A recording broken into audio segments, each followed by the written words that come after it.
Hi all, welcome to the channel Bonamma Muchatlu. ఈ secret శాంటాలో secret ఉంది, కానీ మేము ఆడే ఈ గేమ్లో మాత్రం లేదండి. మా వాళ్ళు చిట్టీలు ఇవ్వడమే ఆలస్యం. నీకెవరి నేమ్ వచ్చింది అని ఒకటే గుసగుసలు. ఇంకా నేనైతే ఆఫీస్ వర్క్ పక్కన పెట్టి మరీ ఈ వర్క్ని ముందు పెట్టుకున్నాను. పేపర్లను చింపి పేర్లు రాసి ఫోల్డ్ చేసి ఇచ్చేసాము. నేనైతే నా నేమ్ పక్కన పెద్ద లిస్ట్ రాశానండి. పాపం నా నేమ్ ఎవరికి వచ్చిందో ఆ పర్సన్ని తలుచుకుంటేనే జాలేస్తుంది, ఇంకా నవ్వు వస్తుంది కూడా. ఐఎమ్ వెరీ ఎక్సైటెడ్ నా గిఫ్ట్ని ఓపెన్ చేయడానికి.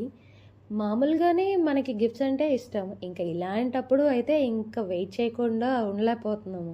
చూడాలి మరి ఏమొస్తుందో. సరే, మీకు సీక్రెట్ శాంటాకి ఏం గిఫ్ట్ వచ్చిందో నాకు చెప్పండి. నా గిఫ్ట్ ఏమొచ్చిందో నేను మీకు చెప్తాను. If you like the video, like, share and subscribe to my channel. Thank you for watching.